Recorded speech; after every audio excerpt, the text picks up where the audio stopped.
There goes Justin. Made it just in time. Thank you. All right, welcome to another episode of Straight Out of Compton.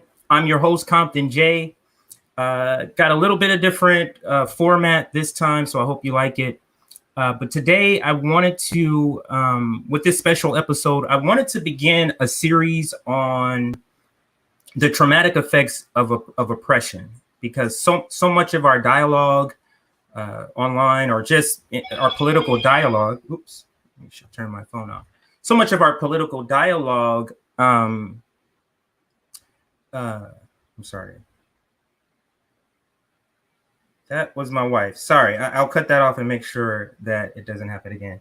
All right, so I wanted to come and talk about the traumatic effects of oppression. So something recently happened to me, a life event that kind of changed my thinking on how to approach this politically, and I'm all for the activism. I'm all for direct action, but I wanted because of this life event where I had my a cousin of mine who I grew up with was murdered, and now that person's in custody, which is good. But when that happened, the first thing I thought was, what's going to happen to his kids? Like, what kind of effect does this happening have on his kids?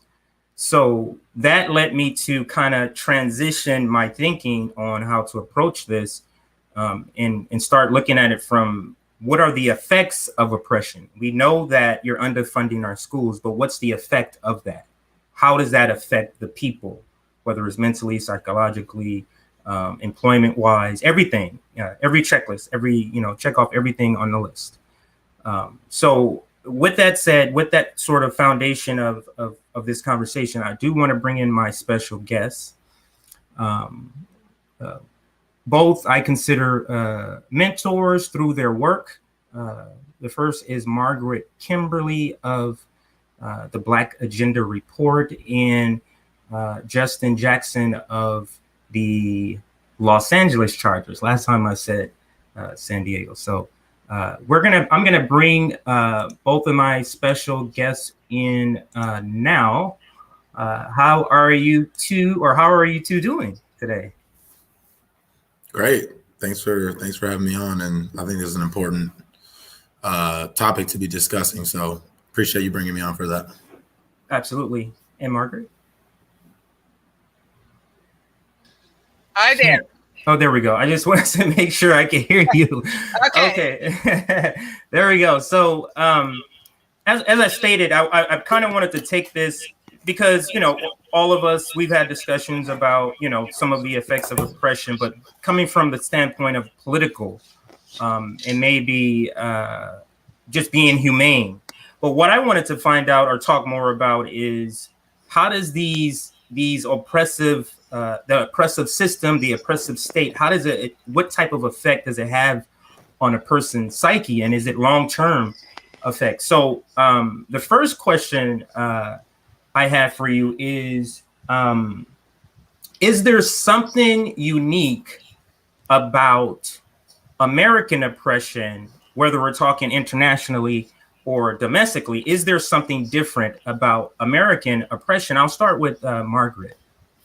Well, first, thanks for having me. It's great to be back. Absolutely. I think one of the things that makes it different is this American exceptionalism. The idea that America is good and great and benevolent, and the whole world benefits from having the United States interfere in their affairs, even to a war. The Iraqis will be glad that we invade their country and kill them. Everything is for everyone's own good. Mass incarceration is for the benefit of society. And we're very propagandized society. Americans don't like to acknowledge that, but it's true. And so those things are unique. And as conditions worsen, the propaganda becomes more obvious, more blatant, and the lies become more numerous. And the oppression is getting worse for the entire country. Absolutely. And what are your thoughts, Justin, on that same question? Yeah, I mean, just piggybacking off that, I think that is a big thing, right? Just the fact that when other people are oppressed and other countries do, other governments or states oppress certain groups of people, it can all be called out by the international community, right? Right. But right. when it's America or one of America's allies, that tends to not be the case. So I think that leaves people here who experience that oppression, and particularly people of color who have experienced that oppression for centuries, right? It almost leaves us in a state where we're like, you kind of you start kind of, I don't want to, it's not really co-opting it, but you kind of start taking that trauma and oppression and then, repackaging it and then doing the same thing to people around you, right? It's just projection, which is, one of the biggest problems and biggest issues here in America, right? We project all of our issues on other people around the world. And, we are not immune to that, especially as people of color. And I think, because we've experienced it for so long, it's kind of almost been baked into our culture as well. Some of these very oppressive things. Absolutely. Oh, absolutely. Sorry. Yeah. No worries. Let me get that back going. No worries. So, but just to kind of piggyback off of what you were saying, I just think that if the way the system oppresses, for example, the Black community, with the murder rate, Black men being murdered by the police or other, with the poverty rate, with the lack of job opportunity, like what type of psychological effects does that have on, the Black community, on said Black person? I just think that in the culture that's starting to recognize mental health more, that needs to be a topic of discussion for the Black community, because it's just astonishing that Black community, if they think this, that we can go through, slavery, hundreds of years of slavery, and people really don't understand the conditions of slavery. Like, it's just a surface level description. I'm kind of studying it now, and you would be astonished by some of the things. But Black people are supposed to go through that slavery of 100 years, then Jim Crow, then we really have the new Jim Crow, then then Reaganomics, then cocaine pushed into our cities. Like, there has to be some sort of effect. And as a side conversation, maybe since we just kind of keep moving on, maybe that plays into how white medicine believe we can just take this pain. You get what I'm saying? We just kind of just keep going. So, but what are your thoughts on kind of all of that? I'll go back to Margaret. What are your thoughts on that? Well, it has a variety of effects on us as individuals. People are angry or depressed or sad or all of the above. I'll tell you about something I'm experiencing. I live in Harlem and I work in Brooklyn, and both the neighborhoods I'm in are gentrifying exponentially. To be blunt, both these neighborhoods are getting whiter and whiter and less Black. And what does this do to me? So I complain about it. I talk to people about it, but it makes me very angry. And people, the variety of oppression, and that's people being displaced. That's like the Pilgrims displacing the Indians, pretty much. So what do? Well, the problem is that no one gives us good guidance about what to do, about what action to take. And the things that we're exhorted to do, like voting, well, just vote. All you have to do is vote, get rid of Trump. If Trump is gone, Trump was horrible. And all you need to do is get rid of him and poof, everything will magically be better, except it's not. So the police still killed people. Mass incarceration system has not diminished at all.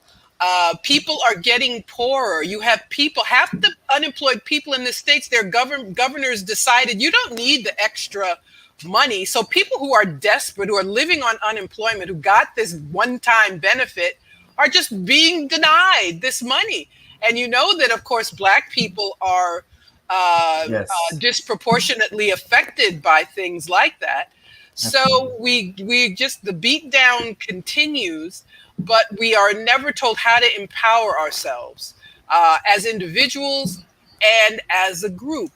And I think that has to actually be a group effort for us to have a consensus about how to face all of these assaults on us as people. And the assault is the contradictions are becoming more acute. Exactly. And what do you think about that? What are your thoughts on any or all of that, or whatever you want to contribute, Justin? Yeah, just going back to what Margaret said about on the individual level, right? Obviously, there's systems that are in place that oppress us as a people, right? But when you break it down to the individual level, and there's individual decisions being made, millions of them every single day, billions of them every single day, that trauma and oppression is factoring into those decisions, right? They're factoring in how we speak to each other, how we act around each other. Like Margaret was saying, it impacts how we're thinking about how we're even going to combat these issues, right? Where you have Black people in the Black community saying, oh, we should go out and vote for someone like Joe Biden, right? We're not even acknowledging all the trauma and oppression that Joe Biden and the Democrats have done to Black people over the past 20, 25 years, right? So when you don't actually acknowledge that trauma and oppression, you don't actually face it head on and speak and try and get past that or try and work through that, you end up 10, 15, 20 years down the line, keep repeating the same things over and over that then reinforce that oppression back to the next generations, right? So I feel like Margaret was saying, we need to figure out a way as a community to really come together to figure out a game plan on how, whether we're talking about inside of electoral politics or out, how we're going to actually address the traumas that we have as a community, and say, how are we going to get past this? How are we going to actually face this head on and not just keep taking this trauma and oppression, repackaging it? Even sometimes I think we, take it and make it a part of our culture, make it kind of a cool thing, which then who ends up taking that? The corporations, right? These people, the people that take advantage of hip hop culture, Black culture, to then repackage that and sell it back to us, which we end up buying. So I think there's a whole host of issues that we have to talk about, but it all starts with actually facing that trauma and oppression head on and being willing and able to speak out about it, and even acknowledge that it exists, so that in the future we can say, okay, we acknowledge this exists. This is an issue within our community. Okay, we're going to address this by doing X, Y, and Z. But if you don't, you can't even do X, Y, and Z if you can't acknowledge that is an issue and a trauma and oppression that is affecting us continuously to this day. Absolutely. Did you have something to add, Margaret? Or I was just thinking about something. This has a very literal impact on us, on our health. I mean, we know everything we've just talked about. Stress makes you sick. High blood pressure, broken heart. I mean, it is called broken heart syndrome. This is a medical condition. All of these stressors on us take years off our lives, make us more likely to suffer from things that are preventable. So that came to me also. And just right off that, I think we downplay how much stress and anxiety plays into your health effects. I don't even think we talk enough about that. How it can, it's going to increase your heart rate if you're stressed and anxious, right? You're not going to be getting sleep. You're not going to have an appetite. You're not going to be eating, right?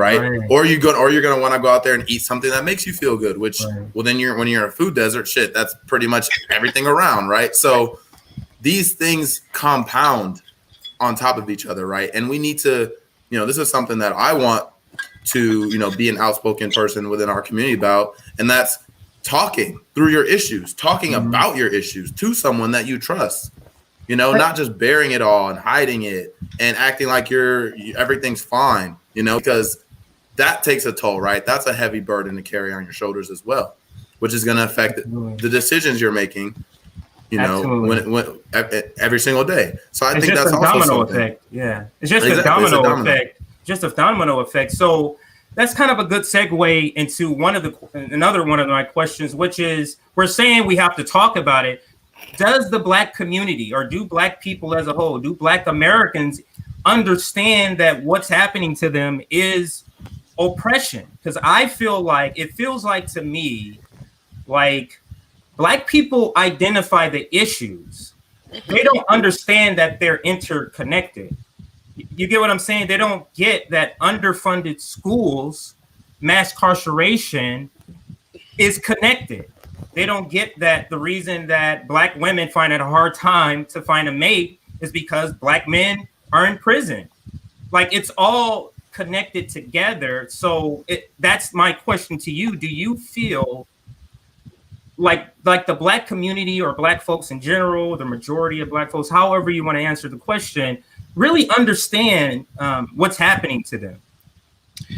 In a way, yes. I think if you ask the average person about the things that impact us all, they could probably, most of them would talk about the things we've mentioned thus far. What's missing is the radical solution. I think most people are still devoted to reformism, to liberalism with the small L. You know, if you just vote, if you pass this law, if you have a lawsuit, if you do these things, which I'm not saying people should not do, or as individuals, the pressure on the individual. Well, if you just saved your money, you'd be better off. If you know, it's somebody's there, it's their own fault they haven't done better in life. So people acknowledge the oppression, but the tools to fight it are things that are forbidden to talk about.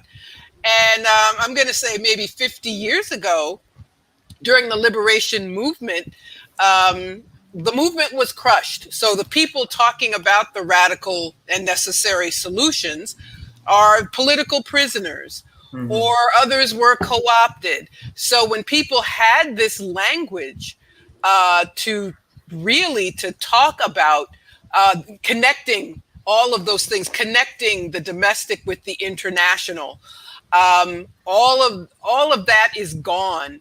And especially the co-opting and the ability of a small number of Black people to quote unquote succeed, a Black CEO, the first Black Joint Chiefs of Staff, the first Black Secretary of State, first Black president. Right.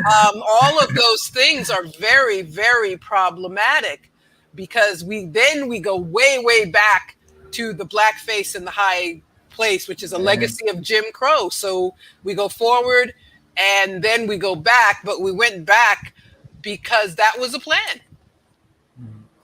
Now, we've had discussions before, Margaret, and you've used the phrase legacy of slavery before. Can you explain what that phrase means to my audience, or what you mean by it, at least? Well, the legacy of slavery, first of all, is economic. It's legal. I mean, for a group of people to be chattel for a couple hundred years, though it's very difficult for that group of people not to be at the bottom. So even, you know, we recently celebrated Juneteenth, and I think it's problematic that it's an official holiday. It's no longer a people's holiday that it always was. Yes. And this liberation was partial. So chattel slavery ended, but the convict leasing system started, and sharecropping started, and the Reconstruction was all too short, and the reaction was brutal. So that's the legacy of a group of people being dehumanized, officially, legally, in the Constitution, in law. So, which is what, you know, everyone's making a big deal about critical race theory. That's about the law and how the impact that we see today in the 21st century. So the legacy of all these oppressions continues, and it impacts the way we see ourselves. Exactly. It impacts our ability to believe that we can have a change, and because we're propagandized, we're always told that there's nothing else. This is the only system. This is the best thing. Socialism doesn't work. They don't tell you how the U.S. attacks socialist countries and ensures their failure. But sometimes they succeed anyway. But all of those things are legacies of slavery, and all of those things work together to make it difficult for Black people to see connections and to see their way out.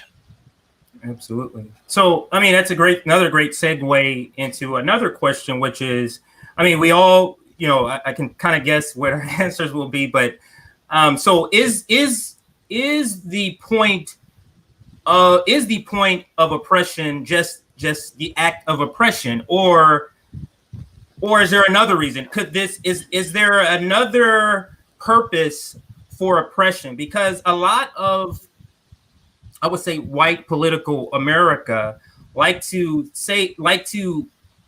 make it seem like Black people are just are being oppressed as a result of something else. It's not intentional, in other words. So my question to you, you know, is it intentional? Then if it is intentional, why is it intentional for Black people and specifically? And if it's not intentional, then why is Black people the number one when it's called, you know, for the race to the bottom in so many lists? I'll start with you, Justin, this time. Yeah, I mean, Black people have been number one on the list for a long time, right? So it's not going to change, you know, just out of nowhere. You know, obviously, Black folks have been fighting for, you know, rights and the ability to just, you know, advance in this country for a very long time. But, you know, I think our system oppresses a lot of different people, right? It's not just Black Americans. Obviously, we've been oppressed just as long as anyone else, you know, other than the indigenous folks here. But, you know, I think the system oppresses poverty, you know, which obviously disproportionately is Black folks, right? And has for generations been Black folks. You know, I think there's a lot of profit off of Black oppression as well. So I think, you know, that's another thing that, you know, factors in. So is it intentional? I mean, if it's been happening this long, I don't think you can really say it's not. Right. But I think it's been, you know, I think the one thing that the propaganda has been is adaptable. And it has adapted to the point where you have people in 2020 saying Joe Biden is some type of, you know, heroine or is going to save America and save Black folks from someone like Trump, right? It's been repackaged and adapted so well that was a selling point that a lot of people bought, you know, especially a lot of people in the Black community. I think he got still 90% some of the Black vote, right? Yeah. So very high. So I think that's the type of thing that we need to get people to and especially, you know, the entrenched, you know, neoliberal, you know, elite faction of Black America, you know, and I include, you know, a lot of Black athletes as well in this, to see that the Democrats are also intentionally oppressing people of color, particularly Black people, in order to attain your vote without giving you anything back and keeping the status quo as it is. But they're going to repackage and repurpose that propaganda to sell you that they're on your side, right? Black Lives Matter, name a street, put it in an end zone, right? Put it on a court, put it on all the places that Black people are watching things, or you know, and we need to move past that.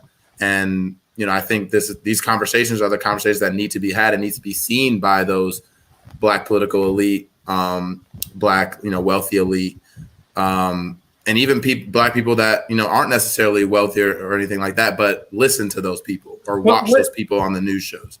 Justin, what in particular, why do you say wealthy people or wealthy Black elite? What message are they missing? What message do you think they need to be delivered? Why do you say point them out in particular? I mean, it's the co-option. You get kind of led into the club, and then you start to believe the thoughts and the propaganda, of that club. Right? You're on the inside now, and then you end up going on MSNBC, or you end up writing a book, or you end up doing whatever, and then selling to other Black Americans who maybe have not made it, and are still living in poverty and are still struggling and still looking for answers. You end up taking that. You end up taking the same language of the oppressors, of the wealthy elite, political elite, wealthy class of this country, and then you take that and you sell it to other Black Americans, but it's coming from a Black face. And so, I think some Black Americans are more likely to believe that. And so I think that's a huge thing. And they control the media, and they control how, that's the biggest place that someone's going to go, where you're going to reach a broad audience, particularly Black people as well. And we're talking about music and hip hop and Black musicians, capping for Biden and all these things, right? People tend to listen to that. So if you can't change any of, if you can't really get to those people, I think they're going to continue to sell that to Black Americans who will listen. And then we're not really going to get anywhere. So I think that's why we need to talk to those people and get them to really understand that, I know you might think you're doing a good thing, you're out here telling people to vote, et cetera, but these are the reasons why. Right. It's actually, it might come from a good place, but it's actually detrimental to the cause. Maybe you're even trying to push for. Yeah, I agree. Maybe they do have good intentions, and that could be only because they don't understand fully what's going on. But Margaret, same question to you. Is it oppression for the sake of oppression, or is there some sort of, purpose to oppress Black people in particular? Sure. It's very deliberate. If you go back, it was the 4th of July a couple of days ago. I wrote about it in Black Agenda Report last week. The Declaration of Independence was about making sure that the American colonists could steal Indian land without restriction. The British, for a variety of reasons, restricted their settlements. They didn't want to hear that. They were afraid the British were in some way going to limit slavery. So that is why they declared their independence. And it's mentioned there. It's like one of the grievances against the king is that he's excited the savage Indians against us, or something to that effect. So, and it speaks of rebellion. He's fomenting rebellions, meaning slave rebellions. They were constantly complaining about slave rebellions, or that the British were going to encourage them or something. So it starts from the beginning, from the very beginning. That is the foundation of this country, is oppression that is racialized. And as slavery became more entrenched, I mean, they fought a war over about slavery. Now, it's kind of complicated, the Civil War. I'm not saying everybody on the Union side loved Black people or Lincoln did. I know that. But that was the cause of the war, and slavery ended because of a 4-year-long bloody confrontation.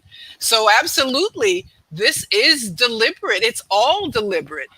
And every time Black people start to free themselves, Reconstruction is crushed. The Civil Rights Movement, what happens when discrimination is made illegal? Well, the mass incarceration system begins. Redlining, all kinds of things that made it difficult or impossible for Black people to prosper, even when we did this quote unquote right thing. The Black veterans who didn't get their GI Bill benefits. It's always deliberate, and we are always the target, because we occupy this special, and not in a good way, special role in society as the group of people who are always going to be targeted, who will always be the point of comparison for others. So people come from all over the world and they're anti-Black. They come from places where there aren't any Black people. Yeah. But it must be very clear to them as soon as they get here that is the group that is on the outs, that is permanently on the outs. So I have a follow-up question to that. So let me see how to phrase this question. So let's say Black people have identified the problem. Mm-hmm. Why is it though it's Black people? Do you believe that the success of slavery has convinced white male supremacy, the white male power structure, that, hey, this particular group, these descendants of African slaves, have been proven to be a group that's very effective at extracting, income from labor. Like you said, mass incarceration. So slavery just kind of goes to the prison system. I mean, just think about that. You go, slavery's so bad, we're going to outlaw it, but we're going to keep it for prisoners. I just think that is very weird for a country that professes, justice and democracy and everything. Your thoughts on that, Margaret? Well, it is, but it's all a lie, isn't it? And yes, it is deliberate. And the lies are deliberate. I mean, it's very diabolical when you think about it, that this one group is marked to be the targets of all kinds of wrongs for hundreds of years, and that our position does not change. We're always the one if you look at anything bad, we're at the top. Any good measure, we're at the bottom. And that's not by accident. It's funny. Last week, there was an article in the New York Times about how Black people lag in income. And it was actually a debate. Can we start saying that it's discrimination? I mean, seriously. And there were people who said, well, no, you can't, because if you poll white people, they say they aren't racist. So, we have all this racism, but no racists. It's kind of funny. I guess that's the problem. But that is literally, that's funny you say that, but that's kind of white American culture. It's always they never want to even use racist. They want to use bigot. There's always this softening of racialized language, racialized discussions. They never want to talk about the entire details of what happened. And like I said, I'm reading this book. It's called Slavery's Capitalism. It's a great book, and it's just kind of showing how a lot of our American structure of everything you would think is based or has a foundation in slavery. For example, like finance, you wouldn't think, but if you're able to, you can't afford a slave, but you want to buy a slave, you could finance that slave through the bank off of his future labor, his or her future labor, finance that off of her future child. Oh, she can bear these amount of kids. So how much is that worth? And you could get loans in that way.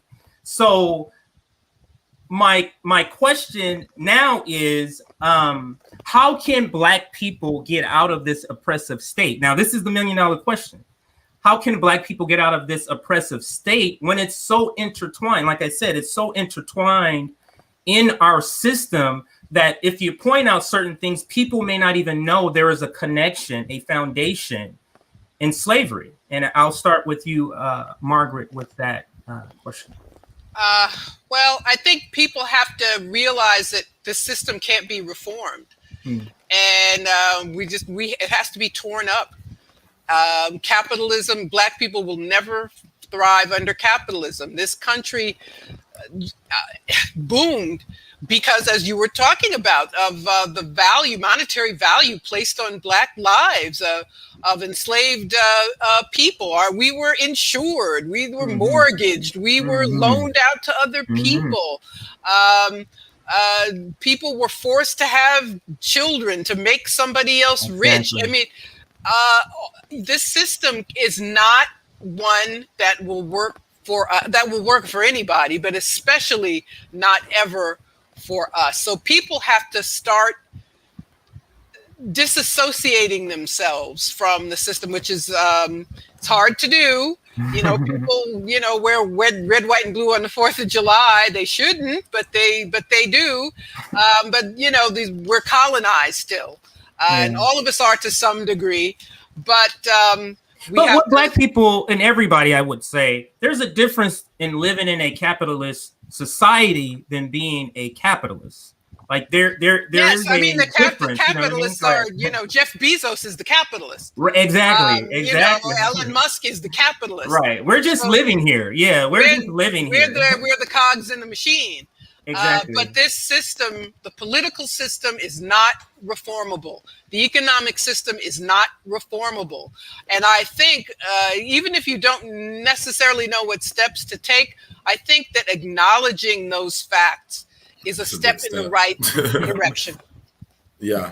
So go ahead. Go ahead. I'm with Margaret on that. And I think it's gonna have to come from more than just Black folks as well, but we need to all come together and realize that if we're gonna be able to be a part of this coalition that is going to overturn that system that Margaret is talking about. And we have one of the biggest stakes in that system being overturned, because like we said, we will always end up being on the bottom because the system has put us in places with no jobs. The system has put us in places where all there is food. There's a food desert. There's you're unhealthy. There's no you don't have any money. You don't have any insurance. Like the system will always place us there because it has been for so long, for centuries, right? There's no way we're going to work within this system to get us out of it, because the system is what put us here in the first place. So that's something that I don't think majority of Black people still acknowledge. Like Margaret was saying, I don't think that's still being acknowledged on a wide scale. I think a lot of people just simply believe that Republicans are worse, so we need to work with the Democrats and see what we can do.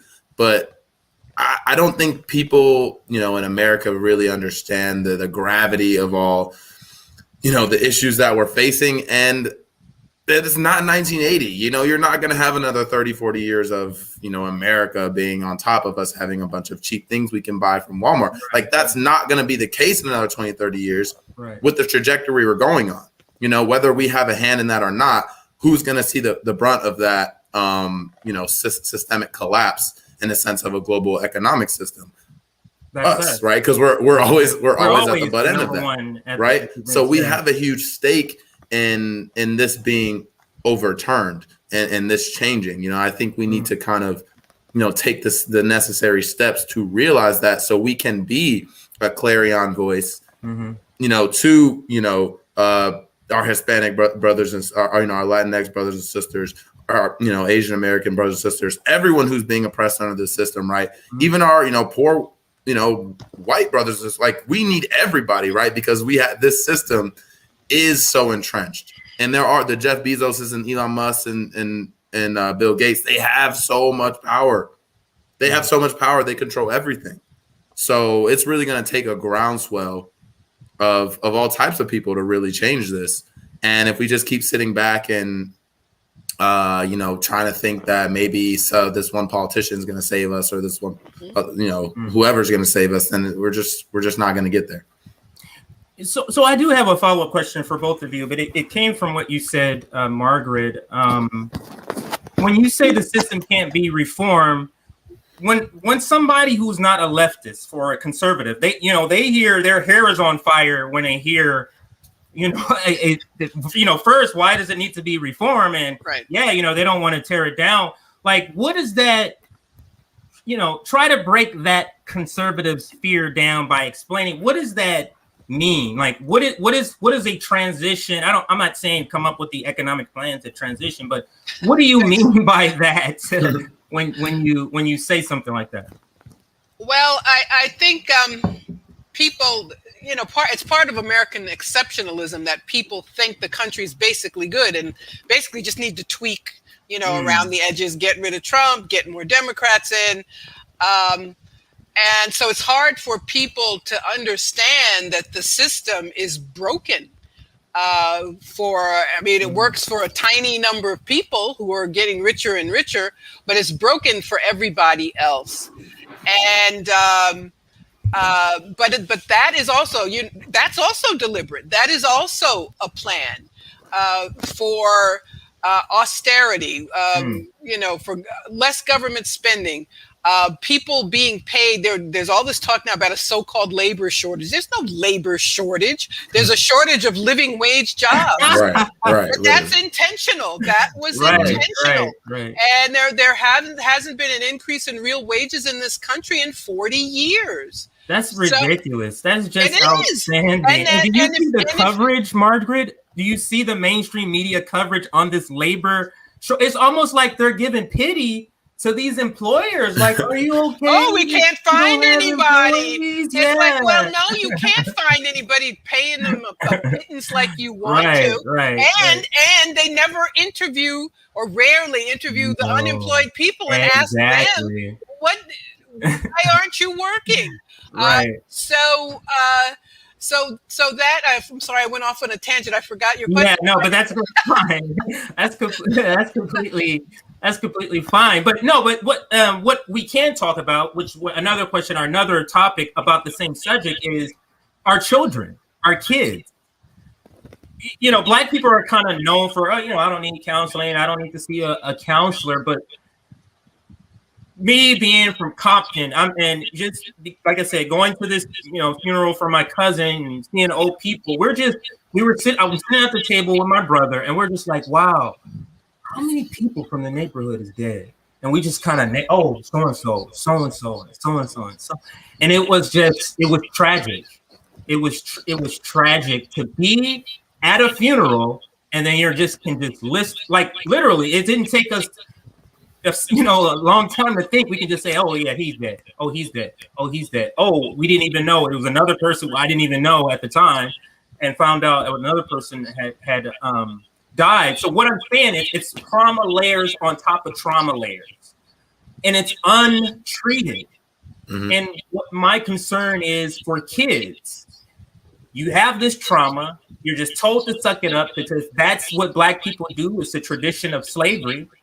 You know what I mean? Like, your wife is getting raped in the barn and she comes back out. You better get back to picking cotton. You can't deal with that right now. You need to compartmentalize that. I'm not saying everybody did it that way, but you get the gist of what I'm saying. So my point is, I have a real concern about the effects it's having on Black kids and Black men or Black boys in particular, because they're the ones that's being funneled to the mass incarceration or to the prison pipeline. So the question, I know it's kind of a long question, but how do you describe, or how do you see the oppression, how oppression is affecting Black kids, Indigenous kids, any kids that's being oppressed? So, solidarity with the Palestinian kids. So how do you see that long-lasting traumatic effects with living through such oppressive states? I'll start with you, Justin.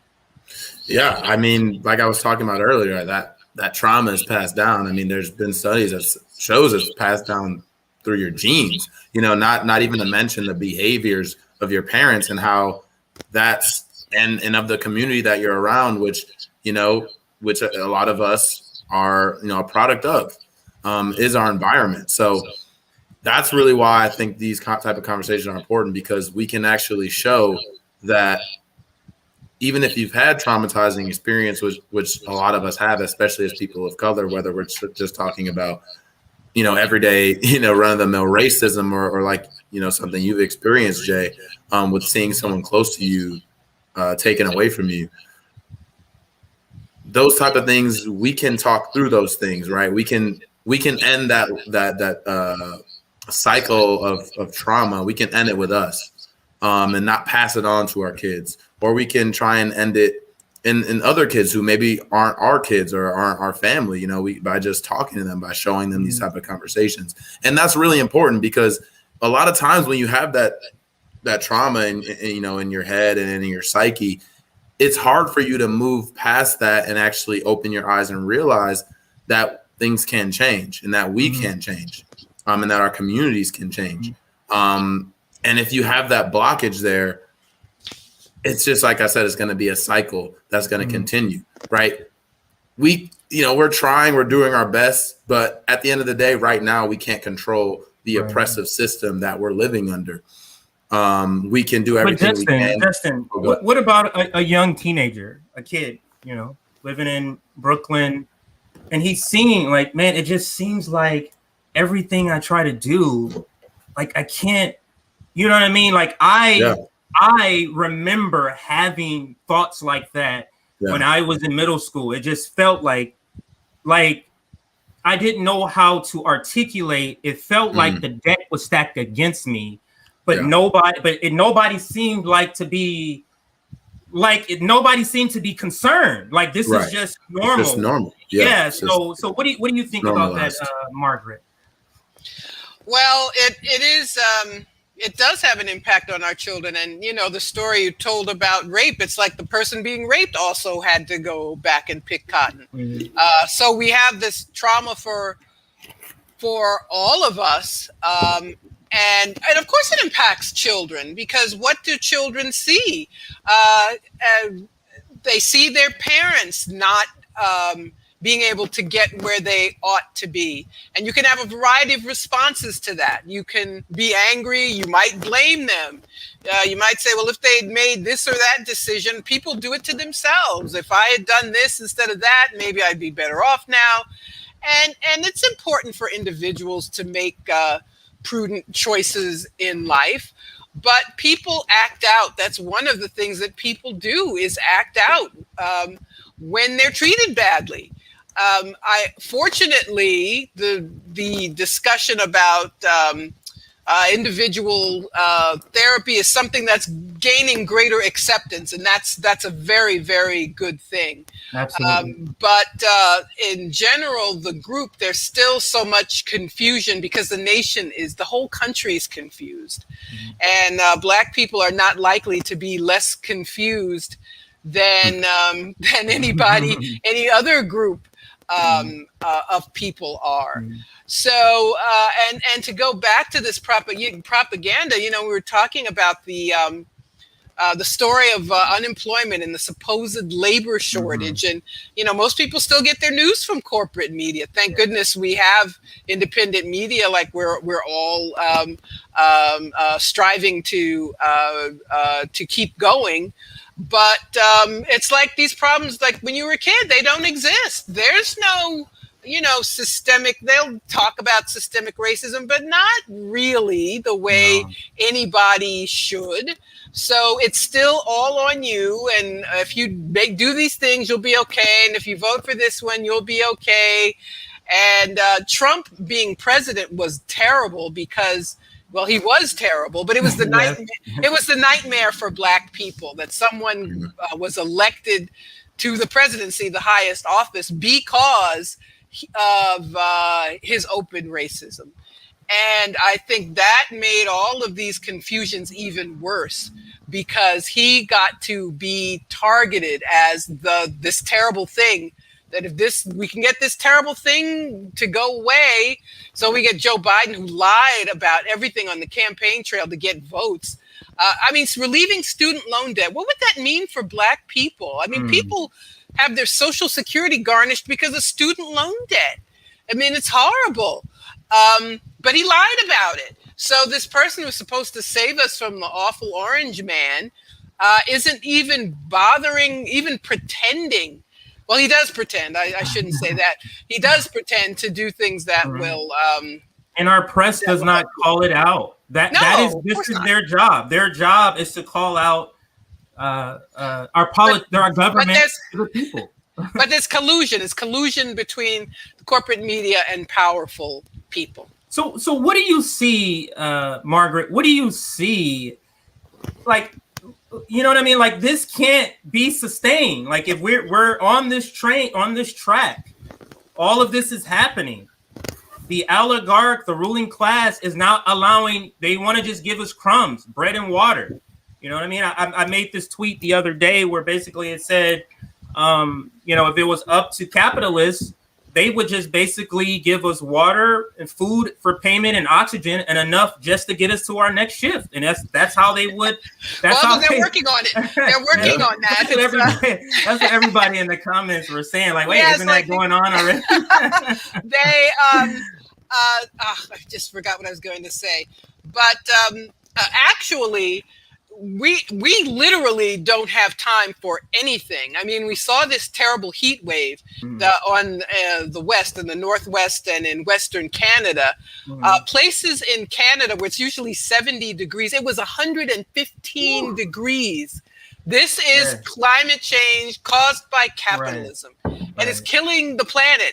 And many people died in places like Vancouver. Now, we're talking about a quote-unquote first world country. People dropped dead from the heat in a country where the basic needs are met more or less. Right. But, that we're all out of time.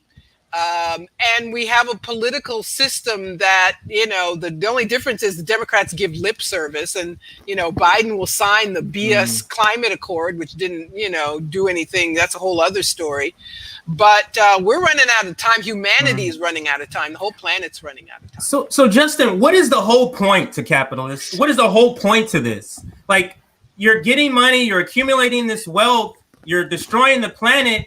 What is your end goal? Do you want to float off into space when the Earth explodes? That's you know what I mean? Is it going to be a caravan of Elon and Jeff? They're going to be partying on a party bus to space? Like, what is the end goal? Go ahead. But see, that's the thing with capitalism is there's no end goal. It's endless growth, right? It's endless more and more and more. And I think each one of them individually, they don't. I mean, I don't know. We all know who they are, and we all know the type of effect they're having on our country and the earth. But at the end of the day, you still have people that celebrate them. You still have people that somehow believe that they're going to be anywhere near them. You have people making $25 an hour mad that people might make 15 when they're making millions of dollars every hour. So it doesn't necessarily make sense, but that's why, we all know, and that's why we always say that you have to break down that capitalist system, because it will literally drive the earth into the, I guess the earth will be fine, but we just won't be here anymore. But that's the reason why I think it's so very important that you two, Fred Hampton leftists are trying to reach people by just, with these types of discussions, because that's the only way to combat the propaganda. Like, it's a constant feeding. I mean, just imagine that. And it's, for me, just the past year has been such a transition for me.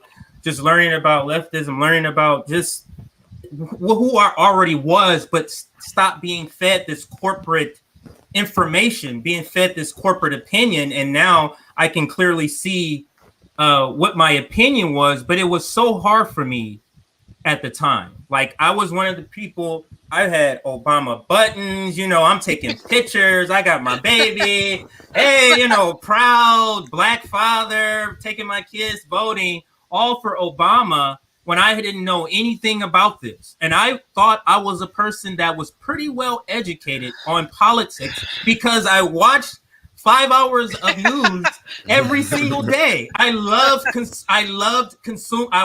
like CNN, MSNBC. I watched it all the time. I even DVR'd certain shows, and it's just amazing the transition I see in myself and my understanding of the world. And so it's so very important that we're doing this, because it's the only way to combat just this wrong information. What are your thoughts on that, Margaret, though? Well, I'm like you. I was most of my life, I was just a regular Democrat. Took political education. I mean, that's what we're talking about here. And that's the role we are all endeavoring to play.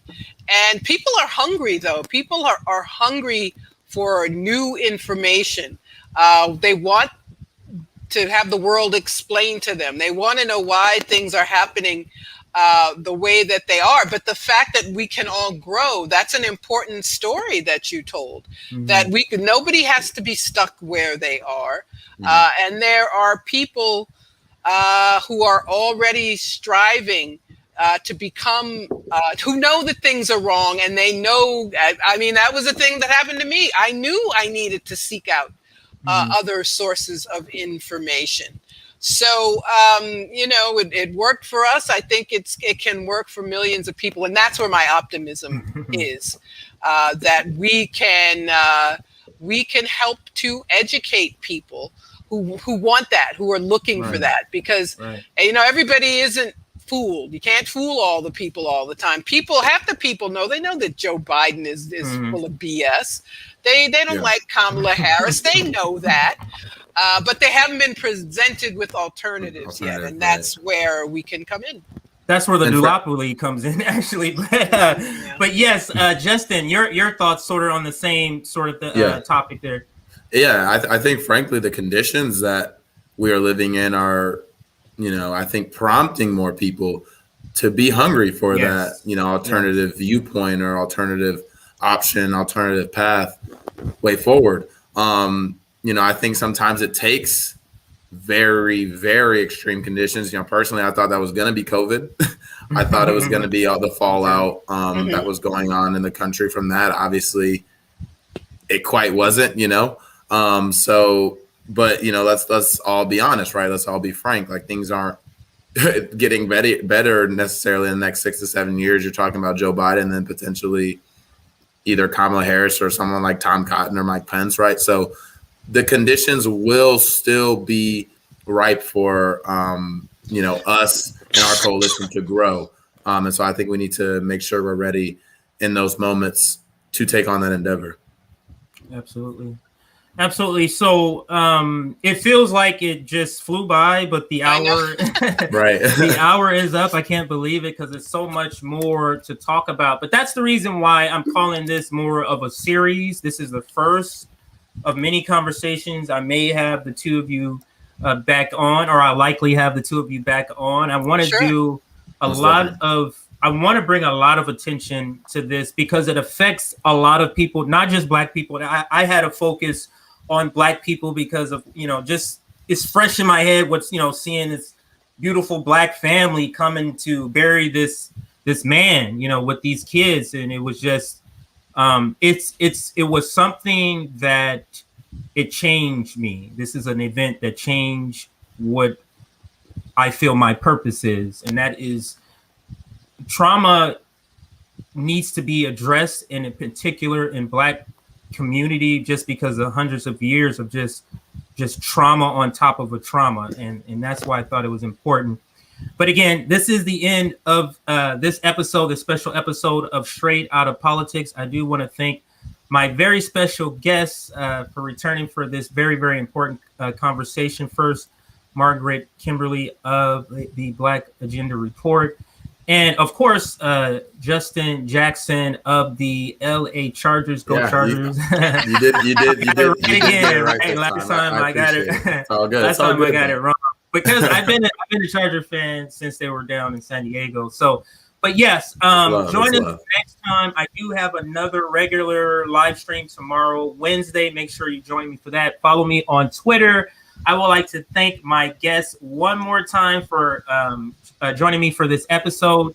Once again, thank you, and join me next time for the next live stream.